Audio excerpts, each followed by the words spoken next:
మోంతా తుఫాను పశ్చిమ గోదావరి జిల్లా వాసులను తీవ్ర కలవరపాటుకు గురి చేస్తుంది. ఇప్పటికే తుఫానుకు సంబంధించి దాదాపు ఇటు వాతావరణ శాఖ తీవ్ర హెచ్చరికలు అయితే జారీ చేస్తున్న నేపథ్యంలో ప్రస్తుతం మనం పశ్చిమ గోదావరి జిల్లా నరసాపురం మండలం పెదమైనవాని లంకలో ఉన్నాం. ఇక్కడ చూసుకోవచ్చు, సాధారణంగా ఈ పెదమైనవాని లంకకు సంబంధించి సముద్ర ప్రాంతం అంతా కూడా సాధారణ రోజుల్లోనే భారీ ఎత్తున అలలు అనేవి ఎగిసిపడుతూ ఉంటాయి. అయితే తుఫాన్ నేపథ్యంలో ఈరోజు ఉదయం నుంచి కూడా అలల ఉధృతి అయితే పెరిగిందని చెప్పాలి. మనం విజువల్స్లో చూసే విధంగా పెద్ద ఎత్తున అయితే అలలు అనేవి ఎగిసిపడుతున్న నేపథ్యంలో ప్రస్తుతానికైతే ఉదయం నుంచి కూడా చిరుజల్లులు కురుస్తున్న నేపథ్యం కూడా మనం చూస్తున్నాము.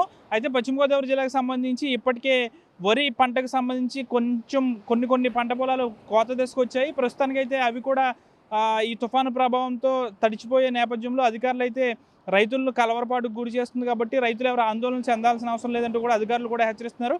ముందస్తుగా ప్రాణ నష్టం, ఆస్తి నష్టం జరగకుండా ఇటు పెదమైనవాని లంకతో పాటు ఈ తీర ప్రాంతం, ఈ పశ్చిమ గోదావరి జిల్లాలో తీర ప్రాంతం ఏదైతే ఉందో ఆ తీర ప్రాంతం చుట్టుపక్కల ఉన్న అందరినీ కూడా పునరావాస కేంద్రాలకు తరలిస్తున్నారు. ముఖ్యంగా నరసాపురంతో పాటు ఇటు పెదమైనవాని లంకలోని పునరావాస కేంద్రంలో కూడా తరలిస్తున్న పరిస్థితి కూడా నెలకొంది. మనం పెదమైనవాని లంక అంటే గతంలో కూడా చెప్పుకోవచ్చు, ఇక్కడ పెద్ద ఎత్తున ఈ గ్రామం అనేది సముద్ర కోతకు అనేది గురవుతుంది. సముద్ర కోతకు గురి కావడంతో ఇక్కడ రిటైనింగ్ వాల్ అనేది కూడా నిర్మాణం చేపట్టారు. ఇది కేంద్ర మంత్రి ఆర్థిక శాఖ మంత్రి నిర్మలా సీతారామన్ యొక్క దత్తత గ్రామం కావడంతో ఇప్పటికే కోత నివారించేందుకు ఈ రిటైనింగ్ వాల్ అనేది కూడా నిర్మాణం అయితే కాస్త జరిగింది. అయితే ఇంకా పనులు కూడా పూర్తిగా త్వరితగతిన జరగాల్సిన పరిస్థితి కూడా నెలకొంది. ఎప్పటికప్పుడు కూడా జిల్లా కలెక్టర్ కూడా ఈ పనులు అయితే పర్యవేక్షిస్తున్నారు.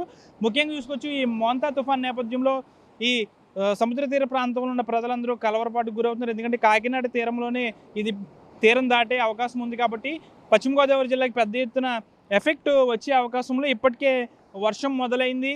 అయితే ఈ సముద్ర కెరటాలు కూడా ఉవ్వెత్తున ఎగసిపడుతున్నాయి. పెదమైనవాని లంకకి సంబంధించి సాధారణంగా ఎప్పుడు కూడా ఇక్కడ అలలు అనేవి పెద్ద ఎత్తున వస్తూ ఉంటాయి. ప్రస్తుతం ఈ మోంతా తుఫాన్ నేపథ్యంలో ఈ అలల ఎగసిపాటుతో పాటు వర్షం కూడా కురుస్తుంది. అయితే ఇప్పటి నుంచి మొదలైంది కాబట్టి వర్షం ఇంకా సాయంత్రం వరకు ఇలాగే ఉండే అవకాశం ఉంది.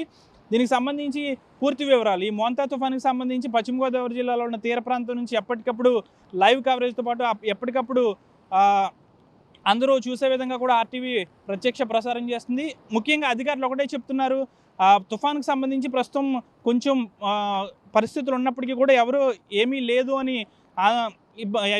అని చెప్పి మామూలుగా ఉండొద్దు, దయచేసి అందరూ కూడా అన్ని జాగ్రత్తలు తీసుకోండి, ఒకవేళ విద్యుత్కు అసౌకర్యం కలిగితే కనుక అన్ని ఏర్పాట్లు ముందే చేసుకోండి అంటూ కూడా అధికారులు కూడా చెప్తున్న పరిస్థితి. ప్రస్తుతానికైతే ఈ మోంతా తుఫాన్ ఎఫెక్ట్ సంబంధించి పశ్చిమ గోదావరిలో స్పష్టంగా కనిపిస్తుంది అనడానికి ఇదే ఉదాహరణ. ఎందుకంటే పెద్ద ఎత్తున అలలు అనేవి ఎగిసిపడుతున్న నేపథ్యంలో ప్రజలందరూ అప్రమత్తంగా ఉండాలి. సముద్ర ప్రాంతాల దగ్గరికి ఎవరూ రావద్దు, దాదాపుగా చాలా అత్యవసరమైతే తప్ప బయటికి రావద్దంటూ కూడా పెద్ద ఎత్తున అధికారులందరూ హెచ్చరిస్తున్నారు. కాబట్టి ముఖ్యంగా ప్రజలందరూ అత్యంత జాగ్రత్తగా ఉండాల్సిన అవసరం ఎంతైనా ఉంది. అంతేకాకుండా ఎవరో కూడా సముద్ర తీర ప్రాంతాల్లోకి రావద్దు. ప్రాణ ఆస్తి నష్టాన్ని తప్పించేందుకు పెద్ద ఎత్తున పునరావాస కేంద్రాలు ఏర్పాటు చేశారు. అంతేకాకుండా ఒక జిల్లాకు వచ్చి ఒక నోడల్ అధికారిని కూడా ఏర్పాటు చేశారు. కాబట్టి ఈ తుఫాన్ అనేది ప్రభావం ఎక్కువగా ఉంటుంది. కాబట్టి ఈ 4 రోజులు కూడా ప్రజలు జాగ్రత్తగా ఉండాలి, అత్యవసరమైతే తప్ప బయటికి రావద్దంటూ కూడా హెచ్చరిస్తున్న పరిస్థితి. ప్రస్తుతం పెదమైనవాని లంక సముద్ర తీరంలో ఉన్న పరిస్థితి ఇది.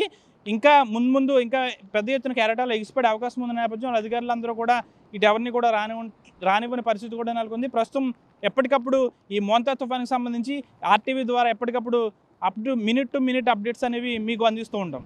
వీడి జన శేఖర్తో మనోజ్, ఆర్టీవీ, పశ్చిమ గోదావరి జిల్లా నరసాపురం మండలం పెదమైనవాని లంక గ్రామం నుంచి.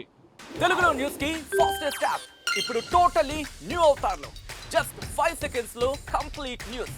సోషల్ మీడియాలో ట్రెండ్స్ కి one stop solution. Live TV app voice search option తో ఇప్పుడే డౌన్లోడ్ చేయండి లేదా అప్డేట్ అయిపోండి. యాప్ లింక్ డిస్క్రిప్షన్ లో ఉంది.